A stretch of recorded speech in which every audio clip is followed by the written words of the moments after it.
প্রস্তুতি নিব কে কে রাজি আছেন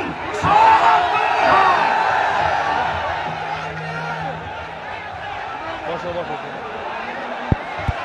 জায়গা তোমার জায়গা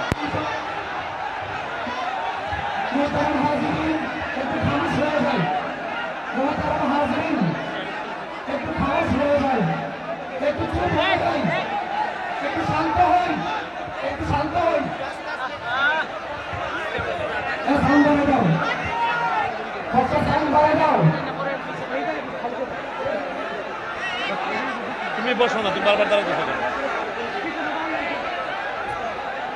পিছান আপনি পিছান আরো পিছান আপনারা পিছান পিছান না আপনারা সবাই এই উঠো তোমরা এই তুমি উঠো পিছিয়ে যাও পিছিয়ে যাও পিছিয়ে যাও আর তুই বস দাঁড়াচ্ছি কেন পিছান আরো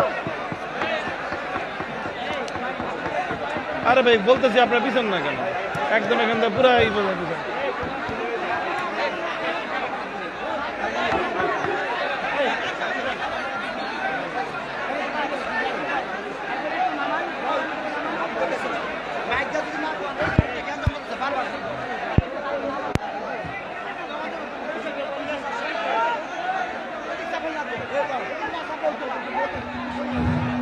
সম্মানিত হাজির হুজুরের আমাদের পক্ষে আমরা চুপ হয়ে যাই একটু চুপ হয়ে যান ইনশাআল্লাহ হুজুর আমাদের দেশ কিছু বলবে আর কিছু বলবে কেউ কিছু জানি না আপনি বলছেন না আবার দাঁড়ান আমাকে বেলাল ভাই মাদ্রাসা কমিটির বেলাল ভাই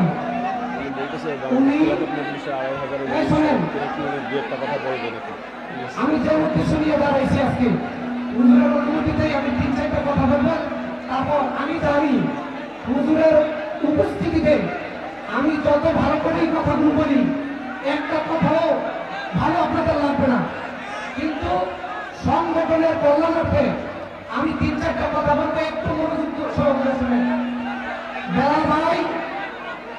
বেলাল ভাইকে আমি বললাম বেলাল ভাই আপনি যখন বলেন কি কথা বলতে বলছেন আপনি যখন হুজুরের সাথে সাক্ষাৎ করেন তখন আমাদের বাংলাদেশ খেলাফত মজলিসের ব্যাপারে কি বলেন এটা জানার দরকার আছে না নাই বেলাল ভাই জিজ্ঞেস করলাম আপনি থানার সহসভাপতি আপনি যখন আমাদের মহাসচিবের সাথে সাক্ষাৎ করেন আপনি আমাদের সংগঠনের ব্যাপারে কি বলেন তখন বেলাল ভাই বলে আশরাফ ভাই আমি কি কথা বলবো আমি যখন হুজুরের রুমে প্রবেশ করি আমার সমস্ত শরীরটা থরথর করে কাঁপতে থাকে আমি বলতে চাই প্রকৃত আকাবির নবীর সামনে হযরত ওমরের শরীর কেঁপে মাটিতে পড়ে গেছিল একটা কবরিয়তের আলামত হলো এই হাতের মাঝে শুনে রাখো জীবন্ত আকাবির যদি দেখতে চাও আমাদের আল্লামা মামুনুল হককে দেখতে চাও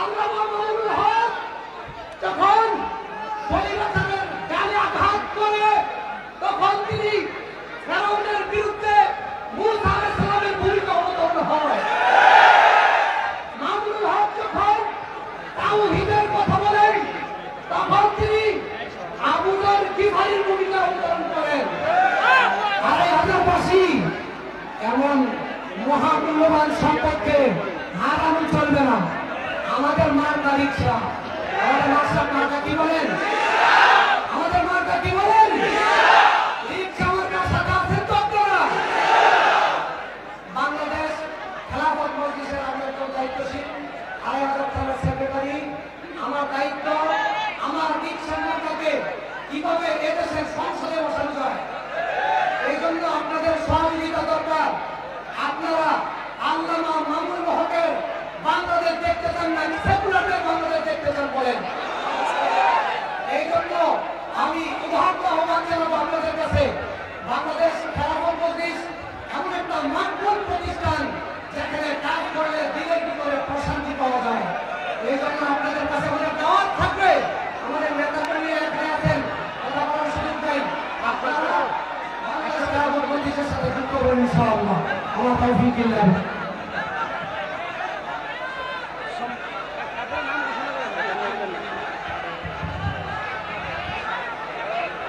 এই উঠো তুমি দুটো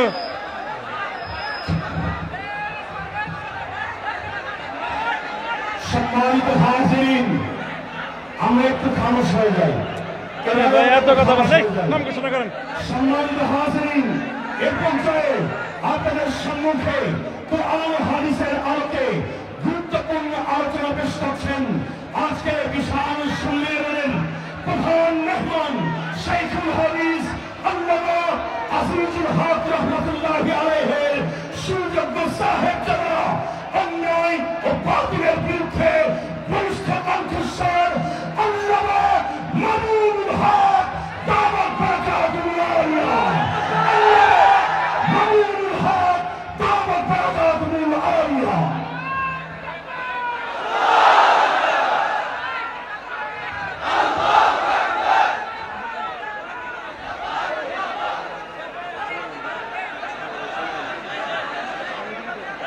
السلام عليكم ورحمة الله. الحمد لله نحمده ونستعينه ونستغفره ونؤمن به ونتوكل عليه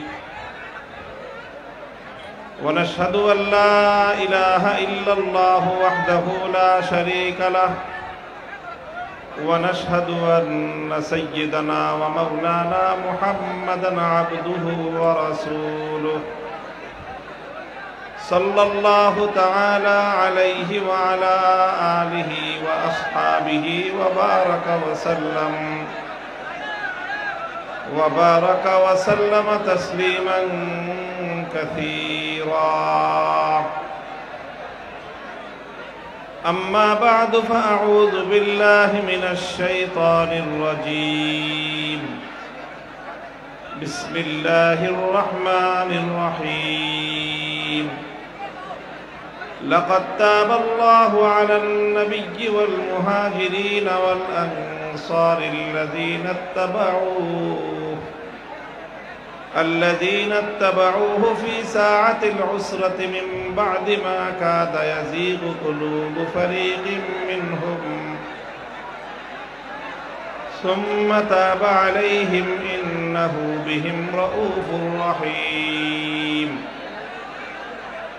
وعلى الثلاثة الذين خلفوا حتى إذا ضاقت عليهم الأرض بما رحبت وضاقت عليهم أنفسهم وظنوا أن لا ملجأ من الله إلا إليه ثم تاب عليهم ليتوبوا إن الله هو التواب الرحيم. يا أيها الذين آمنوا اتقوا الله وكونوا مع الصادقين. بارك الله لنا ولكم في القرآن العظيم ونفعنا وإياكم بالآيات والذكر الحكيم. أستغفر الله لي ولكم ولسائر المسلمين فاستغفروه إنه هو الغفور الرحيم. اللهم صل على محمد وعلى آل محمد كما صليت على إبراهيم وعلى آل إبراهيم إنك حميد مجيد. اللهم بارك على محمد وعلى آل محمد كما باركت على إبراهيم وعلى آل إبراهيم إنك حميد مجيد. খাদিজাতুল কুবরা রাদিয়াল্লাহু আনহা মহিলা মাদ্রাসার উদ্যোগে আয়োজিত আজিমুশান ইসলামী মহাসম্মেলনে উপস্থিত সম্মানিত উলামায়ে কেরাম, উপস্থিত মুরব্বী সাহেবান, সমবেত কোরআন প্রেমিক, ইসলাম প্রিয়, নবী প্রেমিক, তাওহীদি মুসলমান ভাই ও বন্ধুগণ, আমরা আল্লাহ পাক রব্বুল আলামিনের শুকরিয়া আদায় করি, যেই মহান রব্বুল আলামিন আমাদেরকে আজকের এই মুবারক মাহফিলে উপস্থিত হওয়ার, এখানে কিছু দ্বীনি কথাবার্তা, কোরআন এবং হাদিসের কিছু আলোচনা করার শুনবার সুযোগ করে দিয়েছেন। এটা আল্লাহ পাক রব্বুল আলামিনের অনেক বড় মেহেরবানি। এই জন্য আল্লাহ রাব্বুল আলামিনের দরবারে শুকরিয়া আদায় করে কালেমাতুশ শুকর করি, আলহামদুলিল্লাহ। আমি কোরআনে পাকের সূরাতুত তাওবার 117, 18 এবং 19 নম্বর 3টি আয়াত তেলাওয়াত করেছি। এই আয়াতগুলোর সম্পর্কে, আয়াতগুলোকে সামনে রেখে সংক্ষিপ্তভাবে কয়েকটি কথা আমি আরজ করার চেষ্টা করব ইনশাআল্লাহ। তো এর আগে পুরা মজমা এবং এই সকল উপস্থিতিকে লক্ষ্য করে কোরআন এবং হাদিসের মজলিসের কয়েকটা আদবের কথা আমি বলি। কোরআন এবং হাদিসের আলোচনা যখন হয়, উলামায়ে কেরাম যখন কথা বলেন দ্বীনের কথা, তো দ্বীনের কথার সর্বপ্রথম আদব হলো ওয়া ইযা কুরিআল কুরআন ফাসতামিউ লাহু ওয়া আনসিতু, যে অবস্থায় আছে সেই অবস্থায় তাকে সর্বপ্রথম দায়িত্ব হলো চুপ হয়ে যেতে হবে, নীরব হইতে হবে, কথা বলা যাবে না এবং মনোযোগ দিয়ে শুনতে হবে। প্রথম দায়িত্ব কি বললাম? নীরব হইতে হবে, চুপ হতে হবে। প্রথম কাজ কি? সবাই চুপ হয়ে যেতে হবে। যে বসে আছে সেও চুপ থাকবে, যে দাঁড়ায় আছে সেও চুপ থাকবে, যে আরেকজনের কারণে দেখতে পারতেছে না সেও চুপ থাকবে,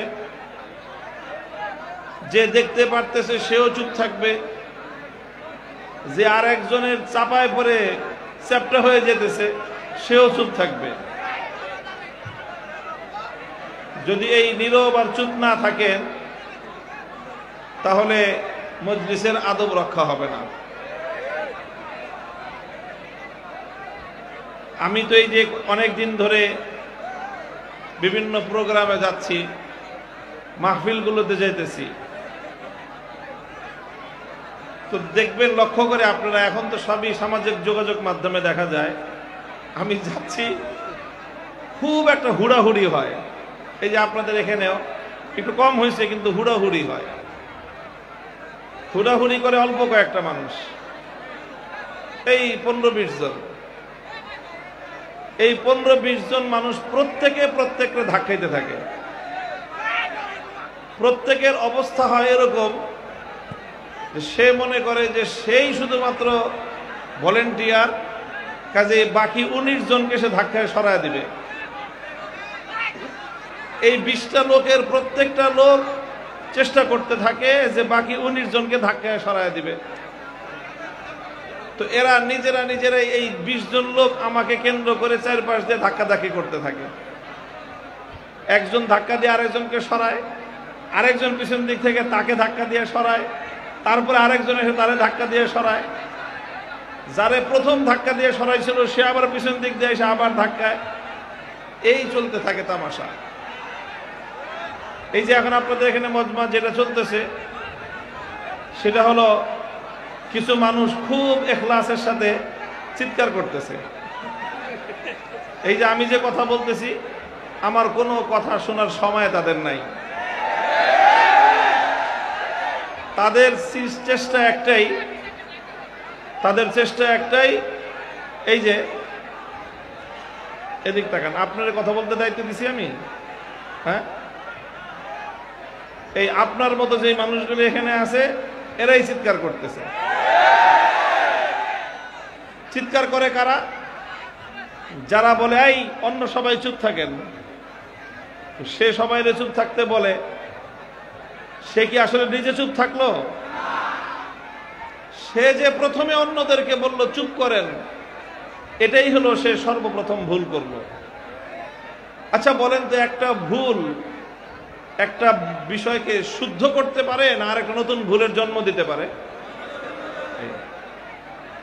আপনি যখন একটা ভুল করবেন তো আপনার ভুল এটা কোনো জিনিসকে শুদ্ধ করবে না, বরং আপনার ভুল আর একটা ভুলকে জন্ম দিবে।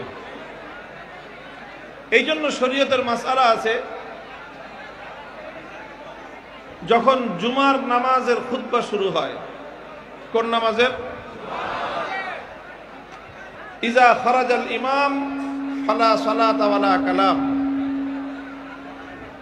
শরীয়তের মাসআলা হলো, জুমার দিন ইমাম সাহেব যখন খুতবা দেওয়ার জন্য বের হবেন, ঘর থেকে বের হবেন, মিম্বারের দিকে অগ্রসর হবেন,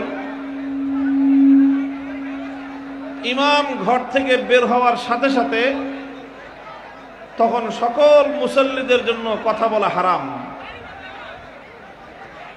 যত মানুষ মসজিদে আসছে নামাজ পড়তে, সবার জন্য কথা বলা কি হারাম। সব ধরনের কথা বলাই হারাম।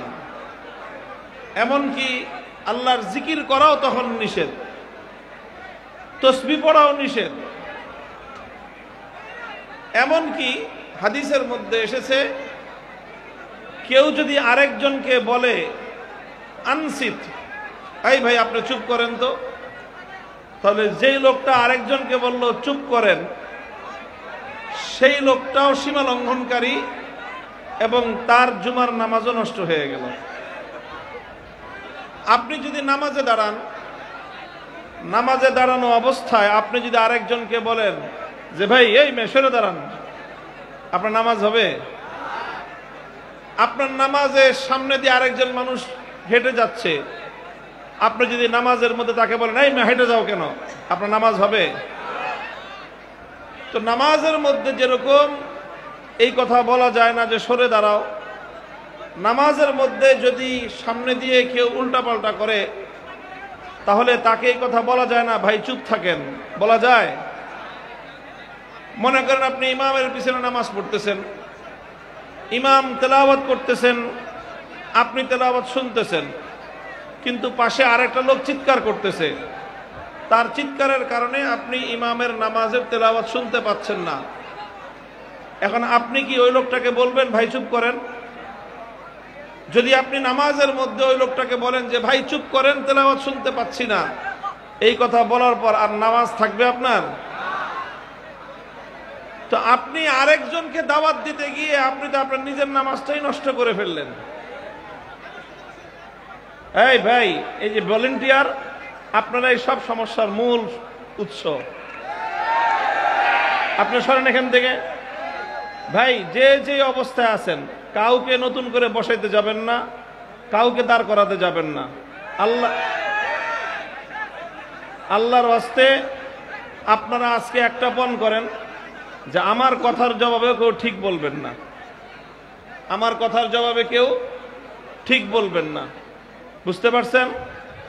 এই যে বাস পর্যন্ত যারা আছেন, এই এই গেঞ্জিওয়ালার এই জায়গা থেকে সরান তো, আপনি সরেন, আপনি এই লোকটা বের করে দেন একদম, এই যে বাসওয়ালারে আপনি যান এখান থেকে। আপনারা যে যেই দাঁড়ায় আছেন সেখানে দাঁড়ায় থাকেন, বেশি কষ্ট হলে ধীরে ধীরে ধীরে ধীরে পিছন দিক দিয়ে চলে যাবেন। পিছনে যারা দেখতে পাচ্ছেন দেখেন, আর যারা পিছনে দেখতে পারতেছেন না, সমস্যা হলে উঠে বাইরে চলে যাবেন। এই এখানে তো মজমায় কোনো কথাই বলা যাবে না। এই জন্যই আসলে আমি এখন মাহফিল করতে চাই না। আমি চাই না, না চাইলে কি হবে, লোক তো আমারে ছাড়ে না। আমি চাই ছোট ছোট মজমা হোক, ছোট ছোট মজমা, অল্প কিছু লোক থাকবে, সেখানে কিছু কথা বোঝানো সম্ভব, মানুষ কিছু কথা বুঝতে পারে। এখন এই মাহফিল করেন আপনারা, লক্ষ মানুষের বিশাল মজমা হয়, কিন্তু কথা তো বলা যায় না। এই যে আপনারা এখানে যেই কয়জন লোক দাঁড়ায় আছেন, আপনারা দাঁড়ায় থাকেন, কথা বলেন না এখান থেকে, এমন কোনো শব্দ বলবেন না যেই শব্দটা আমার কানে আসে, ঠিক আছে? এদিক থেকে আওয়াজ যেন না আসে। মুহতারাম হাজিরিন, তো জুমার দিনের মাসালাটা বলে দেই। যেটা বলতেছিলাম, আপনি যখন নামাজে দাঁড়িয়েছেন, আপনি যখন আল্লাহু আকবার বলে তাকবীরে তাহরিমা বলে নামাজ শুরু করে দিয়েছেন, তখন আপনি নামাজ শেষ করা পর্যন্ত আসসালামু আলাইকুম ওয়া রাহমাতুল্লাহ বলে সালাম ফিরানোর আগ পর্যন্ত যত প্রয়োজন হোক, যত জরুরি কথা হোক, দুনিয়ার কোনো মানুষের সাথে একটা অক্ষর যদি আপনি বলেন, আপনার নামাজ বাতিল হয়ে যাবে। ঠিক এরকম জুমার নামাজের খুতবার সময়ও পরিপূর্ণ নামাজের মতোই নীরব থাকতে হয়।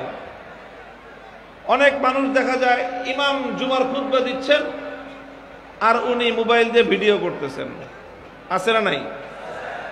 আচ্ছা বলেন তো, ইমাম যখন নামাজ পড়ায়, আপনি ইমামের পিছনে ইক্তেদা করছেন, তখন যদি আপনি মোবাইল দিয়ে ভিডিও করেন, আপনার নামাজ হবে? তো আপনার যখন যেমনি ভাবে নামাজের সময় ভিডিও করলে নামাজ হয় না, জুমার খুতবার সময় যদি কেউ দাঁড়ায় দাঁড়ায় ভিডিও করতে থাকে, তাহলে তার জুমার নামাজ হবে না। সপ্তাহে 6 দিন জোহরের নামাজ কয় রাকাত? সপ্তাহের 6 দিনে জোহরের নামাজ কয় রাকাত? 4 রাকাত। জুমার দিন জোহরের সময়ে জুমার নামাজ কয় রাকাত? তাহলে বাকি 6 দিন জোহরের নামাজ থাকলো 4 রাকাত। জুমার দিন জোহরের সময় নামাজ হয়ে গেল, আর 2 রাকাত গেল কোথায়? ওই 2 রাকাতের জায়গায় হলো 2টা খুতবা, ওই 2 রাকাতের জায়গায় 2 খুতবা। এই জন্য নামাজের মধ্যে যেরকম নীরব থাকতে হয়, নিশ্চুপ থাকতে হয়, অন্য কোনো দিকে তাকানো যায় না, মুখে কোনো কিছু উচ্চারণ করা যায় না, ঠিক ওরকম জুমার খুতবার সময়, প্রথম খুতবা এবং দ্বিতীয় খুতবার সময়ও নামাজের মতোই নীরব থাকতে হয়, কোনো কথা বলা যায় না। তো এইরকম জুমার খুতবার মধ্যে আমরা যেরকম নীরব থাকি, এটা তো একেবারে ওয়াজিব নীরব থাকা। কেউ যদি একটা শব্দ উচ্চারণ করে, হাদিসের মধ্যে বলা হয়েছে, কেউ যদি আরেকজনকে বলে ভাই চুপ করেন, তাহলে তার নিজের নামাজও নষ্ট, তার জুমাও বাতিল। এই জন্য জুমার নামাজের সময় মাসআলাটা খুব খেয়াল রাখবেন। সেই সাথে যখন কোরআনের মাহফিলে যাবেন, কোরআনে পাকের মজমায় বসবেন, তো চেষ্টা করবেন তার কাছাকাছি অবস্থায় থাকার, কোনো শব্দ উচ্চারণ করবেন না, একভাবে এক ধ্যানে বসে থাকবেন। সাহাবায়ে কেরাম যেরকম কোরআন এবং হাদিসের মজমায় যেভাবে বসতেন, পুরা উম্মত কোরআন এবং হাদিসের মজমার সামনে ওইভাবে বসবে। সাহাবায়ে কেরাম কেমন ভাবে বসতেন? কাআন্না আলা রুউসিহিমুত তায়র। হাদিসে পাকের মধ্যে বলা হয়েছে যে সাহাবায়ে কেরাম এমন ভাবে বসতেন যে মনে হতো কোন একজন মানুষ বসে থাকলে তার মাথায় যদি এসে একটা পাখি বসে, সে এমন স্থির, এমন অনড় যে সে নীরব এবং নিস্তব্ধ বসে থাকার কারণে পাখি এসে মনে করতেছে যে এখানে একটা গাছ দাঁড়ায় আছে বা একটা গাছ বসে আছে। পাখি মানুষকে গাছ মনে করে তার মাথায় বসে পড়বে, আর পাখি ওখানে অনেকক্ষণ বসে থাকবে, কিন্তু পাখি বুঝতে পারবে না যে এটা কি কোনো জীবন্ত মানুষ না এটা একটা গাছ। এইটার পার্থক্য করতে পারবে না। 10 মিনিট, 15 মিনিট, 20 মিনিট পাখি বসে থাকবে, যেমন গাছের ডালে বসে থাকে। একটা গাছের ডালে পাখির বসে থাকতে কোনো ভয় হয়? পাখি স্থির বসে থাকে, যতক্ষণ বসে থাকতে মনে চায় বসে থাকে, ঘুমায়, আরাম করে। এরপরে আবার যখন পাখির ক্লান্তি ফুরিয়ে যায় তখন পাখি উড়াল দিয়ে চলে যায়। গাছ কি নড়াচড়া করে? তো গাছ যেরকম নড়াচড়া করে না, স্থির থাকে, ঠিক ওরকম আল্লাহর নবীর সামনে সাহাবায়ে কেরাম এমন ভাবে স্থির থাকতেন, মনে হতো যে এক একজন মাটিতে রূপিত এক একটা দরখত, এক একটা গাছ হিসেবে তারা বসে আছেন। সুবহানাল্লাহ বলবেন না? এটা হলো সাহাবায়ে কেরামের শান ছিল। আল্লাহর নবীর সামনে সাহাবায়ে কেরাম এইভাবে মনোযোগী হয়ে এক ধ্যানে এক মনে মনোযোগ সহকারে সকল ধরনের নাড়াচাড়া বন্ধ করে দিয়ে ডানে বামে তাকানো বন্ধ করে দিয়ে এক মনোযোগ সহকারে এক দৃষ্টিতে তারা আল্লাহর নবীর দিকে তাকিয়ে থাকতেন। আর এইভাবে নবীজি যা বলতেন চোখ দিয়ে নবীজিকে দেখতেন, কান দিয়ে নবীর কথা শুনতেন, মন দিয়ে নবীর কথা বুঝতেন। কয়টা কাজ? চোখ দিয়ে দেখবেন, কান দিয়ে শুনবেন, মন দিয়ে বুঝবেন। 3 অঙ্গ যখন একসঙ্গে কাজ করবে তখন ইনশাআল্লাহ আল্লাহ পাক রব্বুল আলামিন আপনার অন্তরের মধ্যে আল্লাহর কোরআন এবং তার হাদিসের নূর প্রবিষ্ট করাবেন। আসবে, নূর আসবে, হেদায়েত আসবে ইনশাআল্লাহ, হেদায়েত ইনশাআল্লাহ আসবে। আল্লাহর কোরআনের কথা দিয়ে হেদায়েত আসবে, আল্লাহর পয়গম্বরের হাদিসের দ্বারা হেদায়েত আসবে। তবে হেদায়েত আসার জন্য আপনাকে আগে হেদায়েত গ্রহণ করার মতো পরিবেশ তৈরি করতে হবে। আপনি যদি একটা বড় কলস থেকে পানি ঢালতে থাকেন ছোট একটা পাত্রের মধ্যে, বড় কলস থেকে ছোট পাত্রের মধ্যে পানি ঢালতে থাকেন, তাহলে ছোট পাত্রটা বড় কলসের মুখের সামনে সমান সমান থাকতে হবে। কথা বলেন। যদি কলস একদিকে পানি ঢালতেছে আর এটা যদি নড়াচড়া করতে থাকে তাহলে ছোট পাত্রের মধ্যে পানি ঠিক মতো ভরবে? আরো সুন্দর করে বললে, আতরের দোকান থেকে যখন আতর কিনবেন আপনারা দেখবেন আতরের দোকানে ছোট ছোট শিশি থাকে। এই ছোট্ট ছোট্ট শিশিগুলোর মধ্যে আতর বিক্রেতারা আতর ঢেলে দেয়। বড় বোতলের মধ্যে আতর থাকে। আপনি যে আতরটা কিনবেন, যেটার স্যাম্পল আপনার পছন্দ হয়েছে, যার সুঘ্রাণ আপনাকে মোহিত করেছে, সেই আতর বড় বোতলে আছে, ছোট শিশির মধ্যে ঢেলে দিবে। তো কি করে? ছোট্ট শিশিটা বড় বোতলের মুখের সাথে এমন ভাবে লাগায় যে ওখান থেকে আতর ঢেলে দেয়, এক ফোঁটাও কখনো আতরের শিশির বাইরে পড়ে না। পূর্ণরূপে আতরের ছোট শিশি আতরের বড় শিশি বা বড় বোতলের মুখের সাথে এমন ভাবে লাগে যে সবটুকু আতর আতরের শিশির ভিতরে পড়ে যায়। আল্লাহর কোরআনের কথা, নবীজির হাদিসের কথা, আতরের চেয়ে দাম কম না বেশি? কোরআনের মধ্যে নবীর হাদিসের মধ্যে ঘ্রাণ আতরের চেয়ে কম আছে না বেশি আছে? সুতরাং সেই আতর, কোরআনের আতর, কোরআনের সুঘ্রাণ যখন বন্টন হবে, বড় বোতল থেকে যখন বন্টিত হবে, ছোট শিশিগুলোকে খুব সজাগ থাকতে হবে।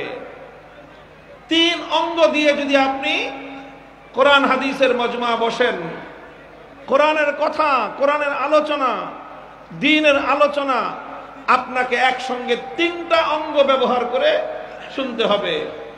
কি বললাম? চোখ দিয়ে দেখতে হবে। আপনি বলবেন আমি তো শুনতেছি, চোখ দিয়ে আরেক দিকে তাকায় থাকলে কি হবে? না, আপনার চোখ যেদিকে থাকবে আপনার মনের আকর্ষণ চোখের দিকে অন্যদিকে চলে যাবে, আপনি টেরও পাবেন না। এই জন্য অনেক হাদিসের মধ্যে পাওয়া যায়, সাহাবায়ে কেরাম যখন হাদিস বর্ণনা করেন তখন এভাবে বলেন যে রাআইতুহু বিআইনাইয়া ওয়া সামিআতহু উযুনায়া ওয়া ওয়াআহু কলবি। আমি আল্লাহর নবীর কাছ থেকে হাদিসটি শুনেছি এমন ভাবে যে আমার চোখ আল্লাহর নবীকে দেখেছে, আমার কান আল্লাহর নবীর কথা শুনেছে, আমার হৃদয় আল্লাহর নবীজির কথা হৃদয়ঙ্গম করেছে। আপনি চোখ দিয়ে দেখবেন, কান দিয়ে শুনবেন, এই দুটো যখন আপনি একদিকে নিবদ্ধ করবেন তখন আপনার হৃদয় দিয়ে কথাটা হৃদয়ঙ্গম করতে সহজ হবে। আর আপনার কান যদি থাকে একদিকে, চোখ যদি থাকে আরেক দিকে, তাহলে কোনোদিনই আপনার হৃদয়টা সেই কথাটা ভালোভাবে হৃদয়ঙ্গম করতে পারবে না। আপনি দৃশ্য দেখতেছেন একটা, কান পেতে রাখছেন আরেক দিকে, তাহলে চোখ দিয়ে যেটা দেখছেন সেটাও ভালো করে দেখতে পারবেন না, কান দিয়ে যেটা শুনছেন সেটাও ভালো করে শুনতে পারবেন না। এই জন্য আপনার মনের মধ্যে কোনোটাই রেখাপাত করবে না। কিন্তু যখন আপনি চোখ দিয়ে যেটা দেখবেন, কান দিয়েও সেটা শুনবেন, এই দুটোর সমন্বয়ে যখন কথাটা হৃদয়ের মধ্যে আসবে, তখন আপনার হৃদয় কথাটাকে ভালোভাবে হৃদয়ঙ্গম করতে সক্ষম হবে ইনশাআল্লাহ। আল্লাহ পাক রব্বুল আলামিন আমাদের পুরা মজমাকে কবুল করেন এবং এইভাবেই কোরআনের মজমার মধ্যে বসার তৌফিক দান করেন। কথা তো অনেকক্ষণ চলে গেল ভূমিকায় আলোচনায়। আমি কোরআনে পাকের সূরাতুত তাওবা থেকে 3টি আয়াত তেলাওয়াত করেছিলাম। ওই আয়াতের বিস্তারিত আলোচনা করতে গেলে কয়েক ঘন্টা সময়ের প্রয়োজন। আমি শুধুমাত্র সংক্ষেপে মূল কথাটি বলবো এখানে আজকে।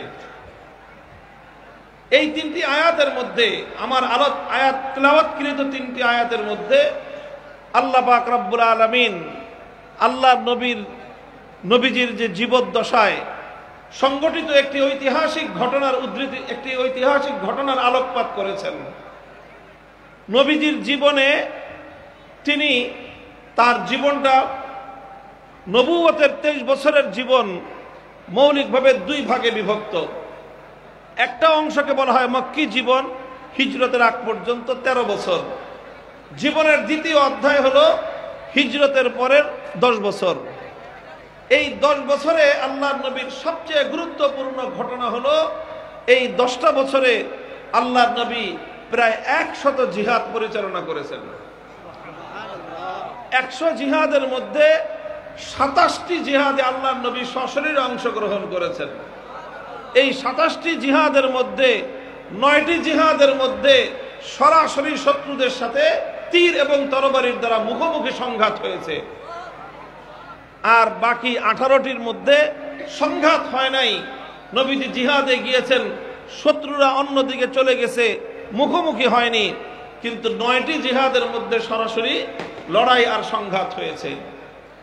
তো আল্লাহর নবীর এই 27টি জিহাদের মধ্যে সবচেয়ে বড় পরিসরের যে জিহাদ হয়েছিল, যার মধ্যে মুজাহিদিনদের সংখ্যা সবচেয়ে বেশি ছিল, এবং যেই জিহাদের মধ্যে সবচেয়ে দূরবর্তী এলাকায় সফর করতে হয়েছিল, এবং যেই জিহাদের মধ্যে প্রতিপক্ষ সবচেয়ে প্রবল প্রতিপক্ষ ছিল, সবচেয়ে বড় শক্তিশালী প্রতিপক্ষ ছিল, সেই জিহাদের নাম হলো গজওয়ায়ে তাবুক, তাবুক জিহাদ।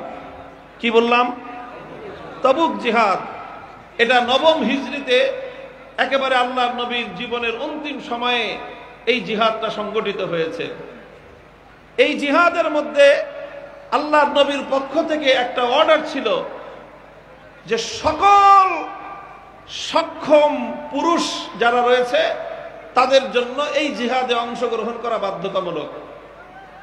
সকল সক্ষম পুরুষের জন্য সেই তাবুকের জিহাদে অংশগ্রহণ করার সরাসরি নির্দেশ ছিল।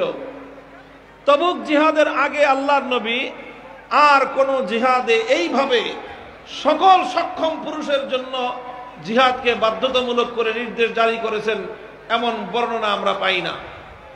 কিন্তু এই তাবুক জিহাদে আল্লাহর নবী সরাসরি নির্দেশ জারি করলেন সকল সক্ষম পুরুষদেরকে এই জিহাদে অংশগ্রহণ করতে হবে।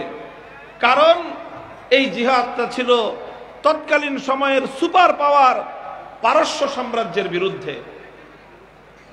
পারস্য সম্রাট আল্লাহর নবীজির একজন দূতকে হত্যা করেছিল। নবীজি একজন দূতকে পাঠিয়েছিলেন ইসলামের পয়গাম দিয়ে। তারপরে যে কোনো কারণে তারা সেই দূতকে হত্যা করে দিয়েছিল।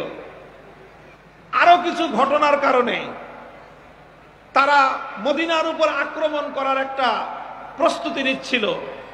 এই সকল কারণে আল্লাহর নবী চিন্তা করলেন যে ওরা মদিনাতে আক্রমণ করার দুঃসাহস দেখাবে, এর আগেই আমরা নিজেরা বিশাল বাহিনী গঠন করে শত্রুদের এলাকায় গিয়ে তাদের সঙ্গে আমরা লড়াই করব।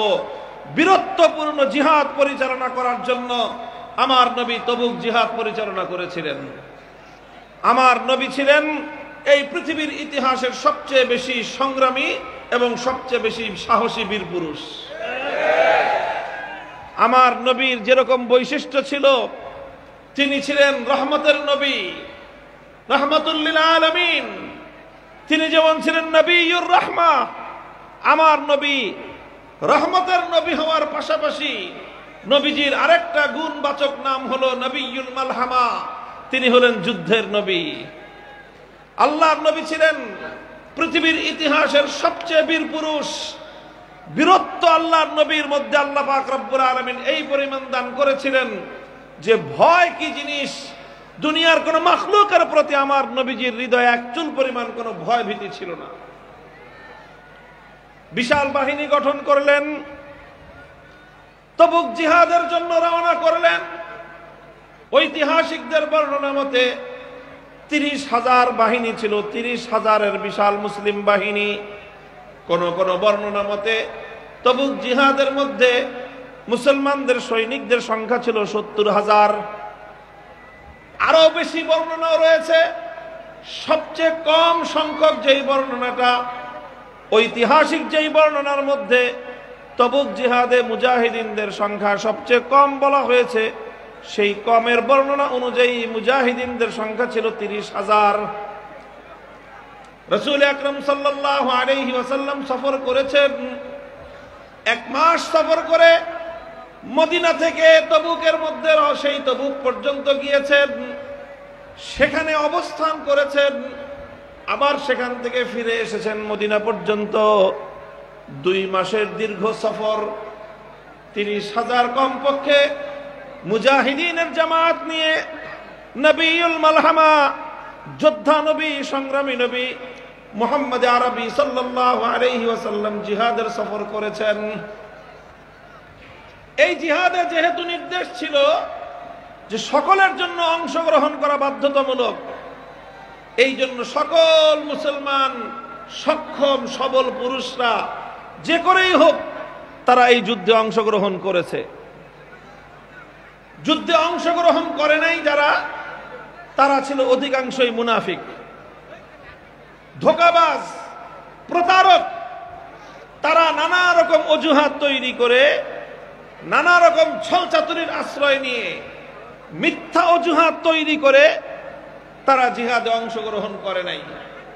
কারণ যেহেতু মুনাফিকরা ইমানদার নয়, ইসলামকে বিশ্বাস করে না, তারা চিন্তা করছে এত দূরত্বের সফর, এত কঠিন এক দুর্গম এলাকার সফর, এত প্রবল প্রতিপক্ষের মোকাবেলায় এই জিহাদে যাওয়াটা এটা ঝুঁকিপূর্ণ হয়ে যাবে।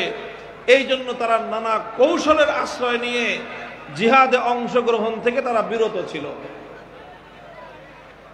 তো যারা যুদ্ধে যায় নাই তারা ছিল প্রায় সকলেই ধোঁকাবাজ মুনাফিক। ব্যতিক্রম ছিলেন 3 জন।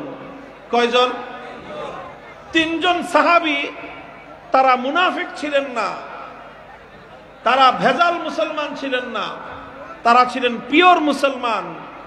কিন্তু নানা গাফলতির কারণে হঠাৎ করে ভুল হয়ে তাদের জিহাদে যাওয়া হয় নাই, তারা যুদ্ধে যেতে পারেন নাই।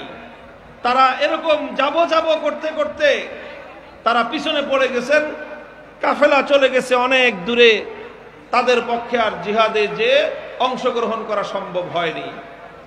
আল্লাহর নবী যখন জিহাদ থেকে ফিরে আসলেন, তো যারা যারা জিহাদে যায় নাই তাদের সকলের কাছে কারণ দর্শানোর নোটিশ জারি করলেন যে তোমরা কেন জিহাদে যাও নাই তার কারণ বলো। তো যতগুলো মুনাফিক ছিল তারা সব মিথ্যা অজুহাত তৈরি করলো। কেউ বলল যে হুজুর পেটে ব্যথা ছিল যেতে পারি নাই, কেউ বলল মাথায় ব্যথা ছিল যেতে পারি নাই, কেউ বলল পরিবারে বিরাট সমস্যা ছিল এই জন্য যেতে পারি নাই। এক একজন এক এক ধরনের অজুহাত দেখায় জিহাদ থেকে বিরত থাকার কারণ বর্ণনা করলো। কিন্তু 3 জন সাহাবী, একজনের নাম হিলাল ইবনে উমাইয়া, আরেকজনের নাম হলো মুরারা ইবনে রবি', আরেকজনের নাম হলো কাব ইবনে মালিক রাদিয়াল্লাহু আনহুম। এই 3 জন সাহাবী তারা কোনো মিথ্যা অজুহাত তারা তৈরি করলেন না, তারা কোনো প্রতারণা করলেন না, তারা কোনো ধোঁকাবাজি করলেন না, বরং ভুল হয়ে গেছে এই কথা তারা আল্লাহর নবীর সামনে অকপটে স্বীকার করলেন যে ইয়া রাসূলুল্লাহ, জিহাদে না যাওয়ার মতো গ্রহণযোগ্য কোনো ওজর আমাদের ছিল না।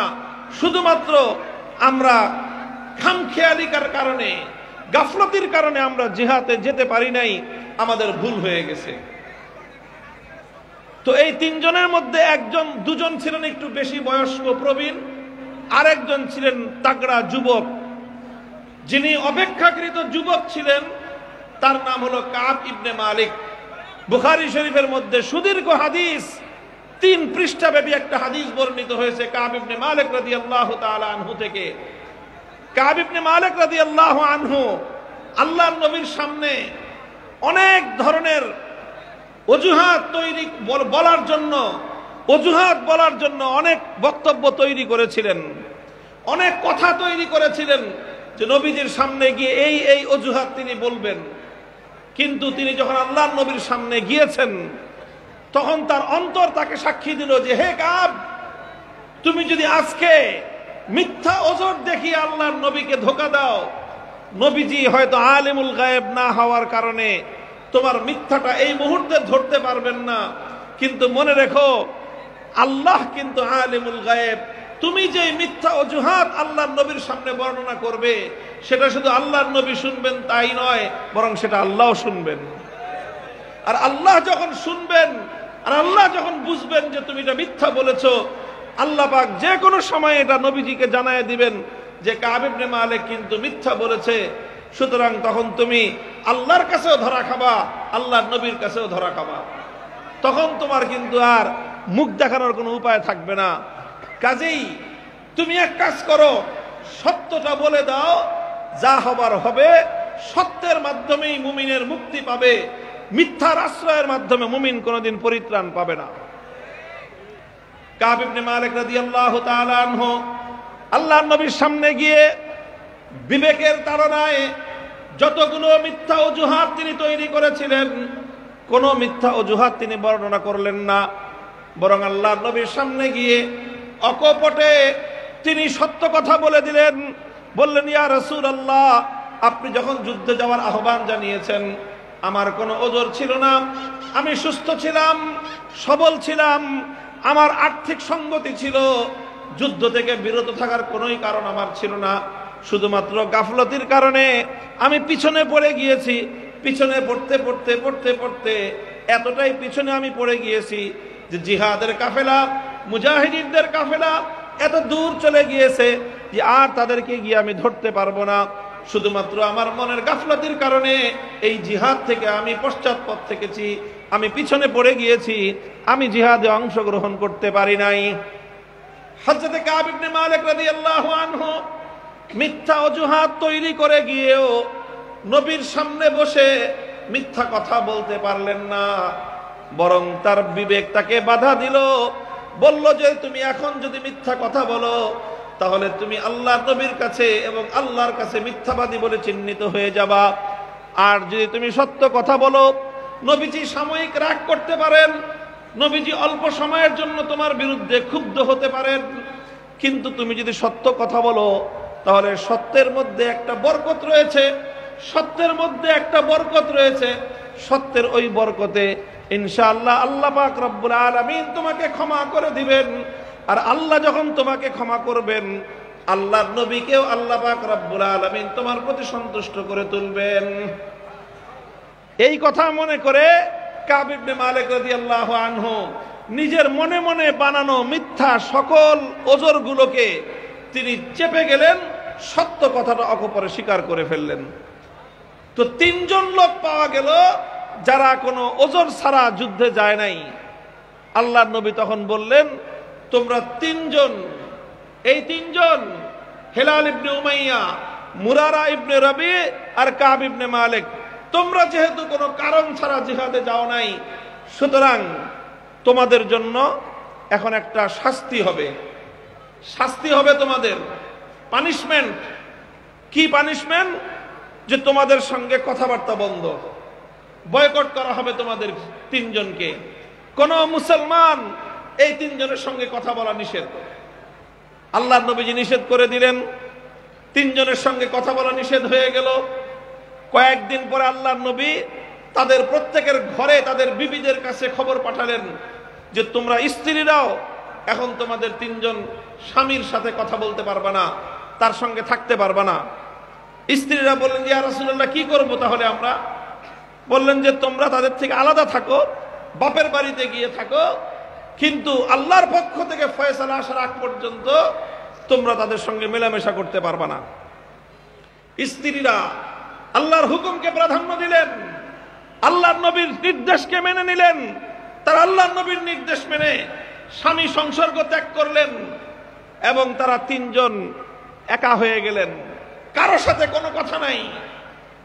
আমি এই ঘটনা থেকে 2-4টা পয়েন্ট আমি আপনাদের সাথে আলোচনা করে আজকের বর্তমান পরিস্থিতিতে আমাদের করণীয় এবং আমাদের বর্তমান পরিস্থিতিতে মুসলিম উম্মার প্রতিটি ব্যক্তির দায়িত্ব এবং কর্তব্য সম্পর্কে আমি আপনাদেরকে একটু দৃষ্টি আকর্ষণ করব। কথাগুলো এখন মনোযোগ দিয়ে শুনবেন আমার আলোচনা সমাপ্তির দিকে। কাব ইবনে মালিক রাদিয়াল্লাহু তাআলা আনহু তিনি যখন সত্য কথাটা বলে আল্লাহর নবীর সামনে থেকে উঠে আসলেন, কিছু মানুষ এসে তাকে কুমন্ত্রণা দিল, বলল যে তুমি কি জন্য মিথ্যা কথাটা, তুমি সত্য কথা বলতে গেলা কেন? বেশি সুফি হয়ে গেছো, এখন দেখো সত্য কথা বলে তুমি ধরা খেয়ে গেলা। আর যে সমস্ত মুনাফিকগুলো মিথ্যা কথা বলেছিল, মিথ্যা ওজর দেখিয়েছিল, তাদের বিরুদ্ধে কিন্তু কোনো শাস্তির বিধান হয় নাই, তাদেরকে পানিশমেন্ট দেওয়া হয় নাই। তো তোমরা সত্য কথা বলে লাভ হলো কি? তুমি পানিশমেন্ট খাইলা, আর যারা মিথ্যা বলেছিল তারা বেঁচে গেল। তো সত্যের দাম থাকলো কোথায়? বুঝতে পারছেন? এরকম আছে না নাই? আপনি যদি সত্যকে অবলম্বন করেন, সত্যকে অবলম্বন করতে গিয়ে অনেক সময় সাময়িকভাবে আপনি দেখতে পারবেন যে সত্যের কারণে আপনি অনেক সময় ঠকে যাবেন। সত্য বলতে গিয়ে আপনার ব্যবসা বাণিজ্য অনেক সময় আপনাকে ধরা খেয়ে যেতে হবে। সত্য বলতে গিয়ে আপনি অনেক সময় ক্ষতিগ্রস্ত হয়ে যাবেন। সত্য বলতে গিয়ে আপনি অনেক সময় মনে হবে আপনি পিছনে পড়ে যাবেন। ওই সত্যের জায়গায় একটু মিথ্যা বললে হয়তো আপনি লাভবান হয়ে যেতে পারতেন। মিথ্যা বললে আপনি অনেক বেশি মূল্যে আপনার পণ্য বিক্রি করতে পারতেন। মিথ্যা বললে আপনি অনেক বেশি চড়া দামে আপনার পণ্য আপনি মানুষের কাছে বিক্রি করতে পারতেন। কিন্তু আপনি মিথ্যা না বলে সত্য বলার কারণে অনেক বড় ক্ষতিগ্রস্ত হয়ে গেলেন। অনেক সময় মনের মধ্যে ওয়াসওয়াসা আসে, কুমন্ত্রণা আসে, সুতরাং এই জায়গাটায় সামান্য একটু মিথ্যা বলে যাই। আসে কি আসে না? হে ঈমানদার, মনে রাখবে, খবরদার, আলা আসিদকু ইউনজি ওয়াল কিযবু ইউহলিক, আসিদকু ইউনজি ওয়াল কিযবু ইউহলিক। হে ঈমানদার, ঈমানের পরে, ইসলাম গ্রহণ করার পরে মুমিনদের জন্য সবচেয়ে বড় যেই নিয়ামত আল্লাহ পাক দান করেন সেটা হলো মুমিন ব্যক্তিকে সর্ব অবস্থায় সত্য কথা বলার তৌফিক। সত্যকে আঁকড়ে থাকতে হবে। এজন্য কখনো কঠিন পরিস্থিতির সম্মুখীন হওয়া লাগতে পারে, সত্যকে আঁকড়ে ধরতে হবে। কখনো ক্ষতিগ্রস্ত হওয়া লাগতে পারে, সত্যকে আঁকড়ে ধরতে হবে। কখনো বিপদ আসতে পারে, কিন্তু ওই বিপদকে মোকাবেলা করে ওই কঠিন পরিস্থিতির সম্মুখীন হয়েও যারা সত্যকে আঁকড়ে ধরতে পারে, ইনশাআল্লাহ সুম্মা ইনশাআল্লাহ এই সত্যই একদিন তাকে মুক্তি দান করে। আর যারা একটু চাপে পড়ে মিথ্যার আশ্রয় নেয়, যারা একটু সামান্য লাভের আশায় মিথ্যার আশ্রয় নেয়, তারা কখনো কখনো সামান্য লাভ অর্জন করতে পারে, কিন্তু মিথ্যার মাধ্যমে চূড়ান্ত পরিণতি কোনোদিন ভালো হতে পারে না। কাব ইবনে মালিক রাদিয়াল্লাহু তাআলা আনহুকে যখন অনেকেই কুমন্ত্রণা দিল যে তুমি সত্য কথা বলে তো ঠকে গেলা, যারা মিথ্যা বলেছিল তারা দেখো তাদের কোনো পানিশমেন্ট হলো না, তুমি সত্য কথা বলে তুমি পানিশমেন্টের মুখে পড়ে গেলা, কাজে তুমি আবার যাও, আবার গিয়ে নবীজিকে মিথ্যা অজুহাত তুমি বর্ণনা করো। কাব ইবনে মালিক রাদিয়াল্লাহু তাআলা আনহু বলেন যে আমি তখন চিন্তা করলাম যে আমার মতো কেস আর কার কার হয়েছে, এই ধরনের ঘটনা কার কার ঘটেছে। তখন আমি মদিনাতে 2 শ্রেণীর মানুষ খুঁজে পেলাম। এক শ্রেণীর মানুষ যারা মিথ্যা অজুহাত দিয়ে নবীজির কাছ থেকে সাময়িকভাবে বেঁচে গেছে, তাদের কোনো পানিশমেন্ট হয় নাই। যাদের কোনো পানিশমেন্ট হয় নাই, মিথ্যা অজুহাত দ্বারা বর্ণনা করেছে, এই লোকগুলোর তালিকা নিয়ে দেখলাম সবগুলো বাটপার। দেখলাম যে যারা যারা মিথ্যা ওজর দিয়ে আল্লাহর নবীর কাছ থেকে বেঁচে গেছে, কোন পানিশমেন্ট তাদের আসে নাই নবীজির পক্ষ থেকে, সবগুলো মুনাফিক, ভণ্ড, বাটপার, চিটার। আর সত্য কথা বলে ধরা খেয়ে গেছে এরকম লোক পাইলাম দুইজন, আমি ছাড়া। কয়জন? দুইজন। রাজুলাইনি সালিহাইনি শাহিদা বাদরান। আমি দেখলাম ওই দুইজনের বায়োডাটা, ওই দুইজনের লাইফ হিস্ট্রি আমি তালাশ করলাম যে ওই দুইজন কারা, আর মিথ্যা অজুহাত বর্ণনাকারী তারা কারা। দেখলাম মিথ্যা অজুহাত বর্ণনাকারীর তালিকা অনেক দীর্ঘ, কিন্তু সত্যের উপর অটল থাকা লোকের তালিকার সংখ্যা সংক্ষিপ্ত, মাত্র দুইজন। এদিকে তালিকা লম্বা আর এদিকে তালিকা শর্ট। এই দুইজনের ইতিহাস দেখলাম। এই দুইজন হলো এমন ব্যক্তি যারা নেককার, এই দুইজন ব্যক্তি এমন যারা আল্লাহওয়ালা, এই দুইজন ব্যক্তি এমন যারা আল্লাহর নবীর সঙ্গে বদর জিহাদে অংশগ্রহণকারী, এই দুইজন ব্যক্তি এমন যারা মুসলমানদের মধ্যে সর্বোচ্চ সম্মানের অধিকারী, বদর জিহাদে অংশগ্রহণকারী মুজাহিদ, বদরের গাজী এরা। তা আমি দেখলাম একদিকে বাটপার আর চিটার সংখ্যায় বেশি, আর একদিকে দেখলাম সংখ্যায় কম কিন্তু তারা ভালো লোক।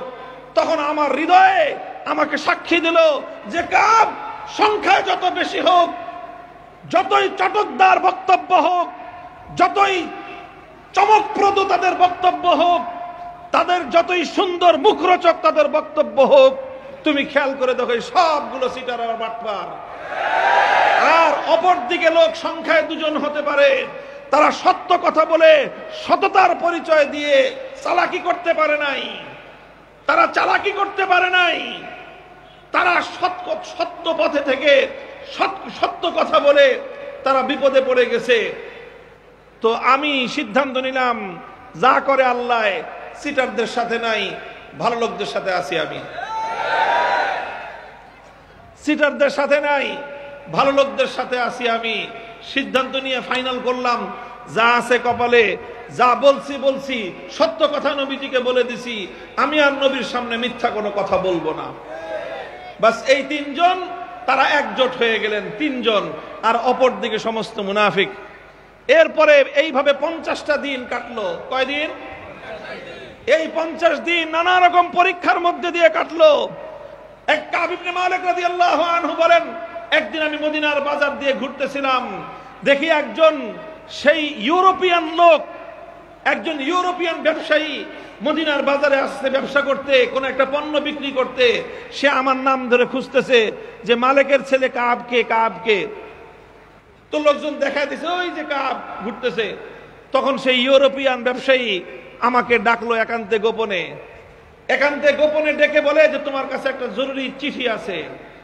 কার পক্ষ থেকে? মালিকের অমুক একটা বড় বাদশার পক্ষ থেকে, অনেক বড় এক বাদশার পক্ষ থেকে তোমার কাছে একটা চিঠি আছে, সেই চিঠিটা তুমি পড়ো।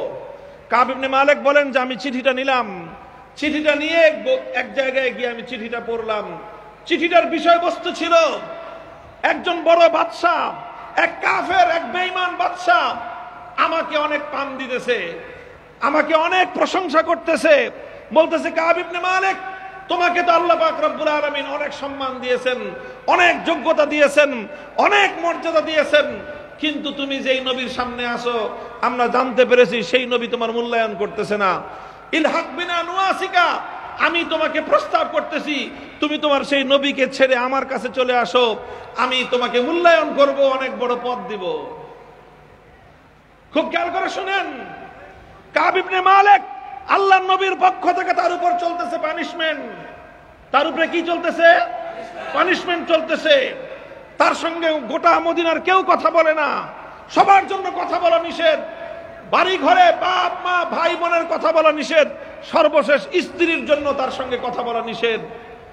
এমন একটা পরিবেশ, কেউ কথা বলে না, এমনকি সালাম দিলে সালামের জবাব দেওয়া নিষেধ। এই অবস্থা চলতেছে। আল্লাহর কোরআন বলতেছে লাকাদ দাকাত আলাইহিমুল আরদু বিমা রাহুবাত, পৃথিবীটা যেন তাদের জন্য সংকুচিত হয়ে এসেছে। একদিকে পানিশমেন্টের উপর পানিশমেন্ট, আরেকদিকে ওই সময়ে শত্রু দলের পক্ষ থেকে লোভনীয় প্রস্তাব, চলে আসো আমাদের কাছে মন্ত্রিত্ব পাবা, চলে আসো আমার কাছে মূল্যায়ন পাবা, চলে আসো আমার কাছে সম্পদ পাবা, চলে আসো আমার কাছে অনেক বড় পদ পাবা। এই ধরনের প্রস্তাব আসার পরে কাব ইবনে মালিক তিনি বলেন যে আমি আল্লাহর কাছে সবচেয়ে কঠিন সময়ে আল্লাহর কাছে ফরিয়াদ করলাম, ওয়াহাযা আইযাম মিনাল বালা, আমার জীবনে এর চেয়ে দুঃখজনক আর কি হতে পারে। আমি নিজেকে সম্বোধন করে বললাম, হে কাব, আজকে তুমি কতটা অধপতিত হয়েছো দেখো। একজন কাফের তোমার ব্যাপারে প্রস্তাব দেয়, একটা কাফের বেঈমান, সেই আশা করে সে তোমাকে ধোঁকা দিয়ে নবীর দরবার থেকে সে তোমাকে দূরে সরায় দিবে, সে ইসলাম থেকে তোমাকে কিনে নিয়ে যেতে চায়। তুমি কতটা দুর্ভাগ্যজনক পরিস্থিতিতে পড়ে গেছো যে একজন কাফের পর্যন্ত তোমার ব্যাপারে আশাবাদী হয়ে উঠছে যে এখন টোপ দিলে কাব ইবনে মালিককে খরিদ করা যাবে, কেনা যাবে। কাব ইবনে মালিক এত বড় একজন বাদশার প্রস্তাবকে নিজের জন্য সৌভাগ্য মনে করেন নাই, এত বড় একটা প্রস্তাবকে নিজের জীবনের জন্য গৌরবজনক মনে করেন নাই, বরং এটাকে নিজের জীবনের জন্য সবচেয়ে বড় পরাজয় এবং সবচেয়ে বড় কলঙ্কের অধ্যায় মনে করেছেন। এরপরে এই চিঠিটা নিয়ে স্মৃতি হিসেবে রেখে দিয়েছেন না, এই চিঠিকে তিনি তার একজন বাদশার পক্ষ থেকে প্রস্তাবকে নিজের জীবনের জন্য কলঙ্কের অধ্যায় মনে করে এই চিঠিটা নিয়ে সোজা আগুনের চুলার মধ্যে নিক্ষেপ করে জ্বালায় পুড়ে ছারখার করে দিয়েছেন। আর নিজেকে নিজে ধিক্কার দিয়েছেন যে কাব, আজ তুমি এমন পর্যায়ে চলে গেছো যে একজন বেঈমান পর্যন্ত তোমাকে নবীর দরবার থেকে কিনে নিয়ে যেতে চায়। মুহতারাম হাজিরিন, এই জায়গাটায় আল্লাহ নবীর সাহাবীর, নবীজির সাহাবীদের জীবনের প্রতিটি পরতে পরতে উম্মতের জন্য শিক্ষা রয়েছে। এজন্যই আমরা বলি সাহাবায়ে কেরামকে অনুসরণ করো, এজন্যই আমরা বলি সাহাবায়ে কেরাম মেয়ারে হক, এজন্যই আমরা বলি সাহাবায়ে কেরাম সত্যের মাপকাঠি। জীবনের প্রতিটি ক্ষেত্রে সাহাবায়ে কেরামের জীবন আদর্শের মধ্যে উম্মতের জন্য রয়েছে সরল এবং সঠিক পথের দিশা। হে মুসলমানেরা, হে কোরআনের অনুসারীরা, হে আল্লাহর দ্বীনের সৈনিকেরা, তোমাদের জীবনেও প্রলোভন আসবে। অনেক সময় তোমাদেরকে বাতিল মত এবং পথ লোভ দেখিয়ে তোমাদেরকে দ্বীনের পথ থেকে বিচ্যুত করার চেষ্টা করবে। অনেক সময় তোমাদেরকে বড় বড় পদের লোভ দেখানো হবে, অনেক সময় তোমাদেরকে এরকম পদ দিয়ে দেওয়া হবে, সম্মান দিয়ে দেওয়া হবে, এমন লোভ এবং প্রলোভন তোমাদের সামনে আসবে। অনেক সময় তোমাকে বিপুল পরিমাণ টাকা পয়সা দেওয়ার লোভ তোমার সামনে আসবে, লালসা তোমার সামনে আসবে।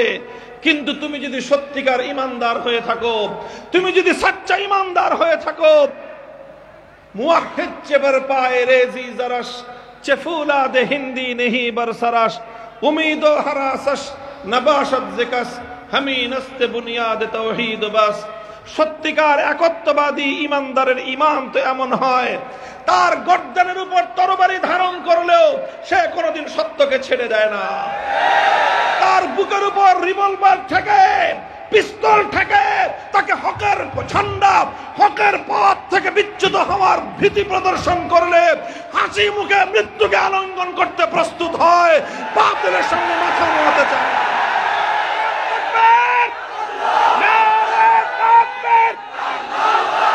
হকের আওয়াজ যেখানে, হকের আওয়াজ যেখানে, হকের আওয়াজ যেখানে, মিথ্যা যেখানে, আল্লামা মামুনুল হক এগিয়ে চলো, এগিয়ে চলো।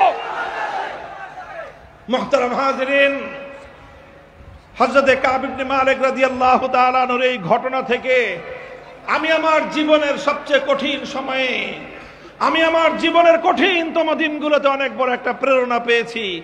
আমি আপনাদেরকে আমার নিজের ঘটনা বলি, এতে হয়তো আপনারা আরো বেশি অনুপ্রাণিত হবেন। এই 2021 সালের 3রা এপ্রিল থেকে আমার বিরুদ্ধে গোটা রাষ্ট্রযন্ত্র ঝাঁপিয়ে পড়েছিল আমার বিরুদ্ধে। যাদের দায়িত্ব ছিল দেশকে নিরাপত্তা দেওয়া, যাদের দায়িত্ব ছিল জনগণের নিরাপত্তা দেওয়া, সেই সকল গোয়েন্দা সংস্থার লোকগুলো সরাসরি, আমি নাম ধরে বলছি, আমাদের কাছে স্পষ্ট ডকুমেন্ট রয়েছে, আমি তার প্রত্যক্ষদর্শী, মুসলমানদের ট্যাক্সের পয়সায় লালিত সশস্ত্র বাহিনীর গোয়েন্দা সংস্থা ডিজিএফআই, জাতীয় নিরাপত্তা গোয়েন্দা সংস্থা এনএসআই, তারা সম্মিলিতভাবে পরিকল্পনা করেছে, ষড়যন্ত্র করেছিল আমাকে নিঃশেষ করে দেওয়ার জন্য। তারা মনে করেছিল এই লোকটা হকের পক্ষে বেশি কথা বলে, ওর কণ্ঠকে স্তব্ধ করে দাও। সে কোরআনের সত্য কথাগুলো জাতির সামনে তুলে ধরে, আর এ জাতি পঙ্গপালের মতো এই হকের কথাগুলো শুনবার জন্য লক্ষ জনতা তার কাছে ভিড় জমায়। সুতরাং তাকে জনতার কাছ থেকে তাকে বিচ্ছিন্ন করে দাও, তাকে এমন ভাবে জনতার সামনে তাকে এমন ভাবে বিচ্ছিন্ন করো কোন মানুষ যেন আর তার কাছে ভিড়তে না পারে। এই সকল ষড়যন্ত্র করে অন্ধকার কারা প্রকোষ্ঠে এমন ভয়াবহ দুঃসহ অবস্থায় নিক্ষেপ করা হয়েছিল, তখন ঠিক আমার কাছে বারবার মনে হতো ওদাকাত আলাইহিমুল আরদু বিমা রাহুবাত, পৃথিবী সংকুচিত হয়ে আসা কাকে বলে আমি উপলব্ধি করেছি। অনেক বড় পৃথিবী, বিশাল আসমান, বিশাল জমিন, কিন্তু আমার কাছে মনে হতো আমার পৃথিবীটা যেন সংকুচিত হয়ে আসছে। আমি পৃথিবীটাকে আমার জন্য সংকুচিত হয়ে আসতে দেখেছি আমি নিজের চোখে। যখন আমার জন্য পৃথিবীটা সংকুচিত হয়ে আসলো, আল্লাহর খাস মেহেরবানি, হঠাৎ আমার মনে পড়ে গেল কোরআনে পাকের এই আয়াত, ওয়াদাকাত আলাইহিমুল আরদু বিমা রাহুবাত। এটা তো কোনো খারাপ মানুষের সম্পর্কে আল্লাহ বলেন নাই, এটা আল্লাহ পাক তিনজন অতি উচ্চ মর্যাদা সম্পন্ন সাহাবীদের সম্পর্কে বলেছেন। আমি আল্লাহর শুকরিয়া আদায় করলাম যে জীবনে অন্তত একটা জায়গায় নবীর সাহাবীদের সাথে আমার জীবন মিলে গেল। সাহাবায়ে কেরামও তারা সত্য বলে সত্যের উপর থাকতে গিয়ে তাদের জন্য জমিন সংকুচিত হয়ে এসেছিল।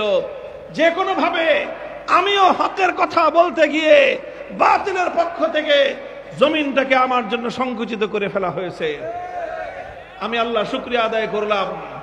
এরপরে আমার মনে পড়ে গেল কাব ইবনে মালিক রাদিয়াল্লাহু আনহুর কথা, যে কাব ইবনে মালিক তারা তিনজন ছিলেন। আমি লক্ষ্য করে দেখলাম যে আমরাও তিনজন আছি। আল্লাহর শুকরিয়া আদায় করলাম যে আমার কেসটা নবীর তিনজন গুরুত্বপূর্ণ সাহাবীর কেসের সাথে মিলে গেল। আরেকটা দেখলাম যে ওই তিনজনের মধ্যে একজন ছিলেন যুবক, দুইজন ছিলেন প্রবীণ। আমরা যারা তিনজন স্বৈরাচারী অত্যাচারীর টার্গেটে পড়েছিলাম, আমরাও তিনজন, একজন যুবক, দুইজন প্রবীণ। একজন যুবক, দুইজন প্রবীণ। আমি তখন দেখলাম নবীর ওই তিন সাহাবীর মধ্যে যিনি যুবক ছিলেন তিনি কি চিন্তা করেছিলেন। আমার এখন ওইটাই চিন্তা করা দরকার। তখন তিনি চিন্তা করেছিলেন কাব ইবনে মালিক রাদিয়াল্লাহু আনহু, যে আমি নবীন হতে পারি, আমি তরুণ হতে পারি, কিন্তু আমি যেই দলে আছি সেই দলে আরো দুজন প্রবীণ আছেন। এমন দুজন প্রবীণ যারা সালেহান, যারা নেককার, এমন দুজন প্রবীণ যারা বদরের যুদ্ধে অংশগ্রহণকারী, সেই মর্যাদাপূর্ণ সাহাবী। আমিও লক্ষ্য করলাম আজকের যুগে আমার অনেক ত্রুটি থাকতে পারে, আমি নবীন, কিন্তু আমার সঙ্গে আরো দুজন প্রবীণ আছেন। এক প্রবীণের নাম হলো মুজাহিদে মিল্লাত, শহীদে ইসলাম, আল্লামা জুনায়েদ বাবুনগরী রহমতুল্লাহ আলাইহি। আমি দেখলাম আরেকজন প্রবীণের নাম শহীদে ইসলাম, আল্লামা নূর হোসেন কাসেমী রহমতুল্লাহ আলাইহি। আমি দেখলাম দুজন প্রবীণ আর একজন নবীন। ওখানে দুইজন প্রবীণ ছিলেন, একজন নবীন ছিলেন।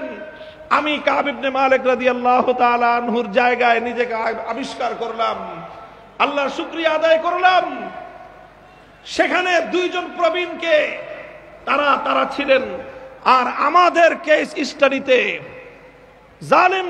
জালিম স্বৈরাচারী শক্তি, দেশ বিরোধী, ইসলাম বিরোধী শক্তি আমাদের বিরুদ্ধে, হেফাজতে ইসলামের বিরুদ্ধে ষড়যন্ত্র শুধুমাত্র দেশের আভ্যন্তরীণ ষড়যন্ত্র ছিল না, এই ষড়যন্ত্রটা ছিল আন্তর্জাতিক একটা ষড়যন্ত্র। এই ষড়যন্ত্রের সঙ্গে বাংলাদেশ বিরোধী আরেকটা শক্তির ইন্ধন ছিল, তাদের প্রত্যক্ষ সম্পর্ক ছিল। তারা চেয়েছিল তিনজনকে মাইনাস করতে। কয়জন? 3-3 ফর্মুলা তারা চালিয়েছিল। দুজনকে রহস্যজনক ভাবে শাহাদাত বরণ করতে হয়েছে। আল্লামা নূর হোসেন কাসেমী রহমতুল্লাহ আলাইহি তাকে মনে করেছিল ইসলাম বিরোধী অপশক্তি, পথের অন্তরায়, কাজী নূর হোসেন কাসেমীকে দুনিয়া থেকে সরায় দিতে হবে। আল্লামা জুনায়েদ বাবুনগরী রহমতুল্লাহ আলাইহি তাকে মনে করেছিল যে তিনি বেচাকিনি হন না, কাজী তাকেও রাস্তা থেকে সরায় দিতে হবে। এই দুই প্রবীণ যখন দেখেছে টাকা দিয়ে তাদেরকে কেনা যায় না, পয়সা দিয়ে তাদেরকে কেনা যায় না, লোভ এবং প্রলোভন দেখিয়ে তাদেরকে খরিদ করা যায় না, তখন তারা হার্ড লাইনে গিয়ে তাদেরকে পথ থেকে সরিয়ে দেওয়ার ষড়যন্ত্র হিসেবে তাদের বিরুদ্ধে হত্যাকাণ্ড পরিচালনা করার পায়তারা চালিয়েছে। আমার বিরুদ্ধে ষড়যন্ত্রটা ছিল এর চেয়েও গভীর। আমি বেঁচে থাকব কিন্তু আমি হব জীবন মৃত। আমি বেঁচে থাকব কিন্তু মরার চেয়েও ভয়াবহ এক কঠিন পরিস্থিতির সম্মুখীন আমি হব। আমার বিরুদ্ধে ছিল এত বড় কুটির ষড়যন্ত্র। আর আমার এই ষড়যন্ত্রের জন্য আমার প্রধান প্রতিপক্ষের ভূমিকায় অবতীর্ণ হলেন এই দেশের প্রধানমন্ত্রীত্বের চেয়ারে বসা সেই আওয়ামী লীগ নেত্রী। তিনি আমার বিরুদ্ধে সরাসরি সংসদে দাঁড়িয়ে কথা বললেন, আমাকে তিনি ঘায়েল করার চেষ্টা করলেন, জাতির কাছ থেকে বিচ্ছিন্ন করার চেষ্টা করলেন। আমার হৃদয় মন সংকুচিত হয়ে এসেছিল। আমি ভাবতে পারতাম না যে কিভাবে আমি আমার হায়াতের অবশিষ্ট সময়গুলো কাটাবো। একা একা রাতের অন্ধকারে কত রাত বিনিদ্র রজনী কাটিয়েছি, এক আল্লাহ সাক্ষী, দুনিয়ার কেউ জানে না। চোখের অশ্রুতে শুধু বুক ভাসিয়েছি আর আল্লাহর কাছে ফরিয়াদ করেছি, মাবুদ, এই দেশের এই জনপদের লক্ষ লক্ষ নারী, পুরুষ, শিশু, বৃদ্ধ বৃদ্ধারা পর্যন্ত তারা আমার চেহারার দিকে তাকিয়ে থাকে, তারা দোয়া করে যে মামুনুল হকের মাথাটা যেন নত না হয়ে যায়। আমি আল্লাহর কাছে বলেছি, আল্লাহ, আমি গুনাহগার, আমি পাপিষ্ঠ একজন বান্দা, কিন্তু তোমার এই সকল নেককার বান্দা বান্দি, আমি জানি বহু মানুষ সম্পর্কে, আমি জানি অনেক নেককার বুজুর্গ নারী পুরুষের ব্যাপারে, নাম নিয়ে আমি জানি। এই নানুপুরি হযরত রহমতুল্লাহ আলাইহির আহলিয়া সুলতান উদ্দিন নানুপুরি রহমতুল্লাহ আলাইহি, ওনার আহলিয়া হায়াতে আছেন, বয়স হবে 100-র কাছাকাছি, ওনার ছেলেদের বয়স 70-80 বছর। এইরকম আল্লাহওয়ালা বুজুর্গ বহু আগেই শুনেছি, মানুষ পেলে আমার কথা তিনি খবর নেন, রোজা রাখেন, রাতের অন্ধকারে সিজদায় পড়ে আমার জন্য দোয়া করেন। আমি আল্লাহর কাছে শুধু একটা কথাই বলেছি, আল্লাহ, তুমি এই সকল নেক বান্দাদেরকে তুমি অপমানিত করো না। লক্ষ কোটি মানুষ, এরকম অসংখ্য অগণিত মুসলমান যারা হকের ঝান্ডা সমুন্নত করতে চায়, এই সবগুলো মানুষ আমার দিকে তাকিয়ে আছে।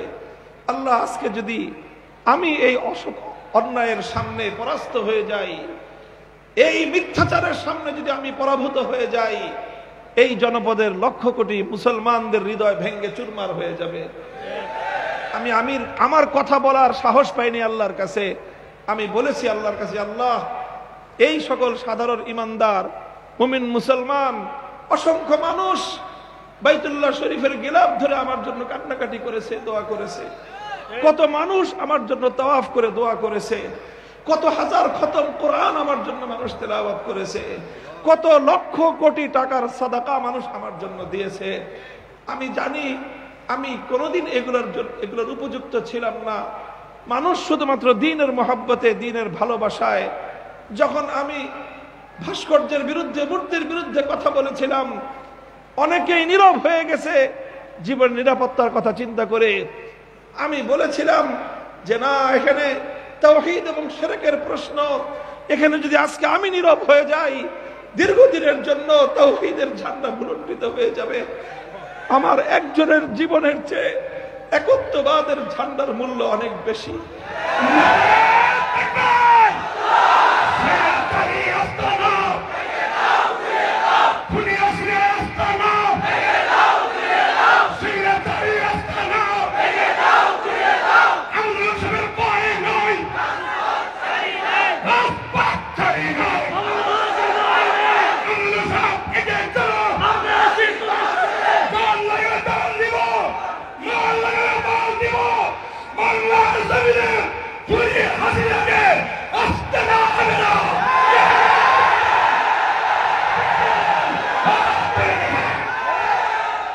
মুহতারাম হাজিরিন, এভাবে আল্লাহর কাছে ফরিয়াদ করে করে বলেছি, আর আমি নিজেকে সান্ত্বনা দিয়েছি যে আমি হলাম সালিসু সালাসা, ওই তিনজনের একজন।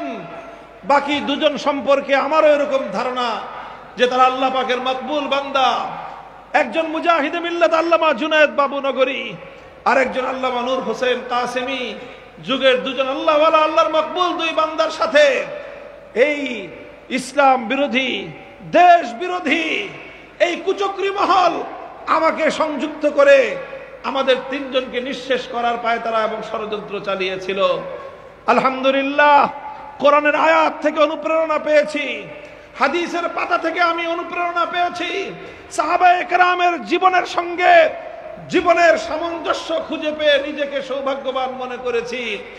আর এইভাবে কান্না করতে করতে এক সময় আমার হৃদয়ের মধ্যে একটা আস্থা, একটা বিশ্বাস জন্ম নিল যে ইনশাআল্লাহ আল্লাহ আমাদেরকে ছেড়ে দিবেন না। তারা অনেক বড় শক্তি হতে পারে, বিশাল পরাক্রমশালী শক্তি হতে পারে। আমাকে আগেও এবং কারাগারে থাকতেও, বাইরে আসার পরেও অনেকেই বলে এত বড় শক্তি, দেশের ভিতরে এত বড় শক্তি, বাইরে এত বিশাল সাম্রাজ্যবাদী শক্তি, এই শক্তির মোকাবেলায় দাঁড়ায় গেছেন, টিকবেন কেমনে?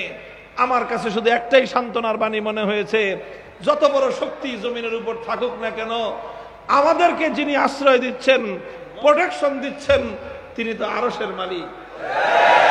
তার প্রোটেকশন ছাড়া আমাদের পক্ষে বেঁচে থাকার কোনো উপায় ছিল না।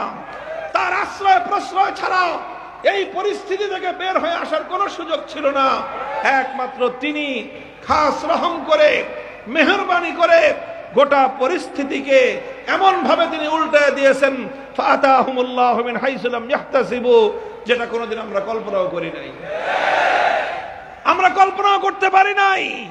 এই পরাক্রমশালী শক্তি আবাবিলের সামনে যেমন হস্তি বাহিনী নিঃশেষ হয়ে গিয়েছিল, বাংলার খুদে আবাবিলদের কাছে এই বিশাল সাম্রাজ্যবাদী ভিনদেশী ক্রীড়নক আরেক দেশের সেবাদাসী হাসিনা সরকার এভাবে আবাবিলদের সামনে ধুলোয় মিশিয়ে গেছে।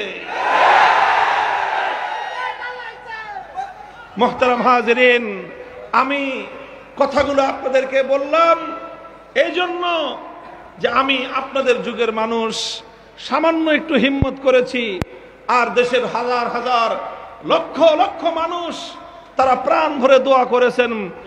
দোয়ার যে কত পাওয়ার, দোয়ার যে কত শক্তি, নেক আমলের কত শক্তি। হে বাংলার মানুষ, এই শক্তি যদি দেখতে চাও আমাকে দেখো। আমি আমার শক্তিতে নয়, আমার বলে নয়, এই জনপদের নির্যাতিত নিপীড়িত আল্লাহওয়ালা বুজুর্গদের রাতের অন্ধকারের তাহাজ্জুদের জায়নামাজে অশ্রু ঝরানো সেই পানির বরকতে আমি আল্লাহ পাক আমাকে আবার তোমাদের কাছে ফিরিয়ে এনেছেন। সেই সকল আল্লাহওয়ালা বান্দা বান্দি যারা পবিত্র বাইতুল্লাহর কাবা শরীফের গিলাফ ধরে, মুলতাজাম ধরে কাবা শরীফের মাকামে ইব্রাহিমে দাঁড়িয়ে দোয়া করেছেন, তাওয়াফ করেছেন, সেই নেক আমলের বরকত এটা। মুহতারাম হাজিরিন, আমি কথা দীর্ঘায়িত করব না। আল্লাহ পাক রব্বুল আলামিন সেই তিনজনের বিপদ রাখেন নাই। 50 দিন পরে কোরআনের আয়াত নাজিল করে দিয়ে তাদেরকে আল্লাহ পাক এই প্রশস্ততা সৃষ্টি করে দিয়েছেন। কিয়ামত পর্যন্ত তিনজন সাহাবীর ঘটনা আলোচনা হবে এবং উম্মত সেই ঘটনা থেকে শিক্ষা পাবে, রাস্তা পাবে, আলো দেখতে পাবে, নিজেদের পথ তৈরি করতে পারবে। আমার কথা শেষ। কোনদিন কোন পরিস্থিতিতে মিথ্যার পক্ষে আমরা যাব না। সত্য এবং হকের ঝান্ডা সমুন্নত রাখবার জন্য আমি আর তুমি যদি 2 কদম আগাই, আল্লাহর কুদরত আমার তোমার সঙ্গে সাহায্যে এগিয়ে আসবে।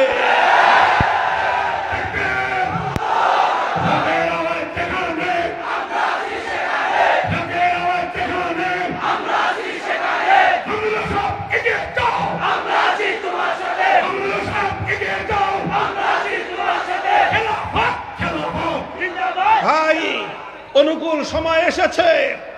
ইনশাআল্লাহ আমরা এখন স্বপ্ন দেখতেই পারি আগামীর বাংলাদেশ হবে ইসলামের বাংলাদেশ। এই কথা বলতে দাও।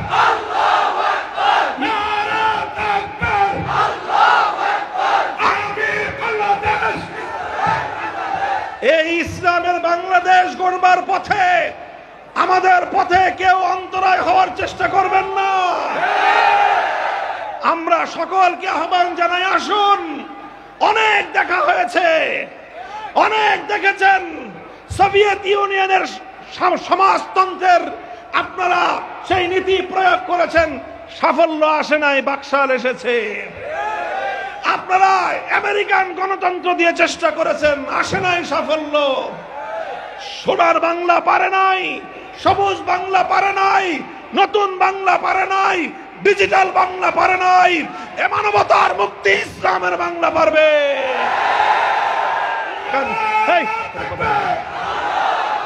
এই জন্য আমরা বলি, দিকে দিকে আলামত দেখা যাচ্ছে ইসলামের গণজোয়ার শুরু হয়েছে।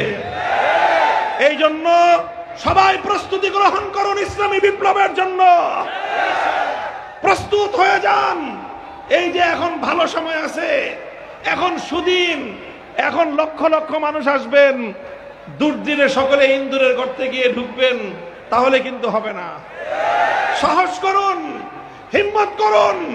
একটা ঝাঁকুনি আমরা দেব, সেই ঝাঁকুনির সাথে মানব রচিত সমস্ত তন্ত্র মন্ত্রের কবর রচিত হবে ইনশাআল্লাহ। আর চূড়ান্ত বিজয় হবে ইসলামের। খেলাফত ব্যবস্থা ফিরে আসবে ইনশাআল্লাহ। সারা দুনিয়াকে আবার ইসলাম শাসন করবে ইনশাআল্লাহ। সেই সূর্যের উদয়ের সুবহে সাদেকের আলো দেখা যাচ্ছে। সুবহে সাদেকের পরে সূর্যের উদয় হতে কিন্তু আর বেশি সময় লাগে না ইনশাআল্লাহ সুম্মা ইনশাআল্লাহ। প্রস্তুতি গ্রহণ করুন, এইভাবে নিজেদের সন্তানদেরকে তৈরি করেন। হয়তো যারা একটু বয়স্ক আছেন, আপনাদের জীবদ্দশায় পূর্ণাঙ্গ বিপ্লব না দেখতে পারলেও আমার বিশ্বাস বর্তমান তরুণ প্রজন্মের জীবদ্দশায় বাংলাদেশে চূড়ান্ত ইসলামী বিপ্লব হয়ে যাবে। মুরব্বী যারা আছেন, আপনাদের সন্তানদেরকে তৈরি করেন।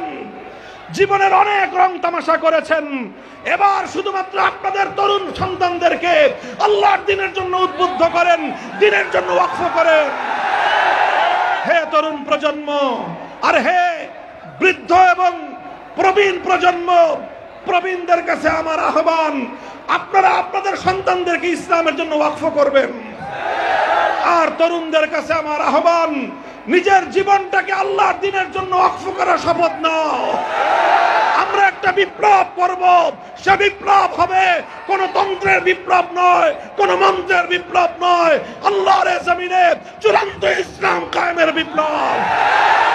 সেই বিপ্লবে কারা শরীক হবো ইনশাআল্লাহ।